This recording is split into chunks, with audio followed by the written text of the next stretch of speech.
आतंकवादी आड्डाଗୁଡ଼ିकर पुनः निर्माण करुछि पाकिस्तान। आसंतु जानिबा एहार सर्वशेष खबर विषय। पाकिस्तान को विश्व में आतंकवादीर गढ़ बोली कहा जाए। पुणी थरे पाकिस्तान एपरी किछि करिछि जहा जोगु आंतर्जातीय स्तर में एबे प्रश्न उठिबा आरंभ होइछि। एहा पुणी थरे प्रमाणित होइछि जे पाकिस्तान आतंकवादी को लुचाइबा सहित आश्रय देउछि। एप्रिल 22 रे पहलगाम आतंकवादी आक्रमणर जवाब रे भारतीय सशस्त्र बाहिनी ऑपरेशन सिंदूर आरंभ करथिले। पाकिस्तान और पीओके रे 9टी आतंकवादी आड्डा को टार्गेट कर जाइथिला। भारतीय सेना 6 और 7 मई राति 10:05 रु 10:30 मध्य एही ऑपरेशन आरंभ करथिले।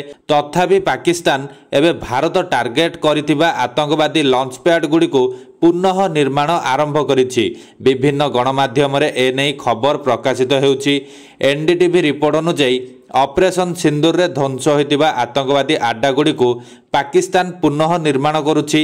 पाकिस्तानी सेना, आईएसआई एवं सरकार पीओके तथा एहार आखपाख अंचल रे आतंकवादी लॉन्च पैड पुनः निर्माण पई मिलित भावे काम करुछंती।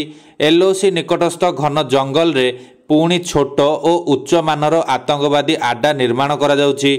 ऑपरेशन सिंदूर पर एही पदक्षेप निया जाइथिला।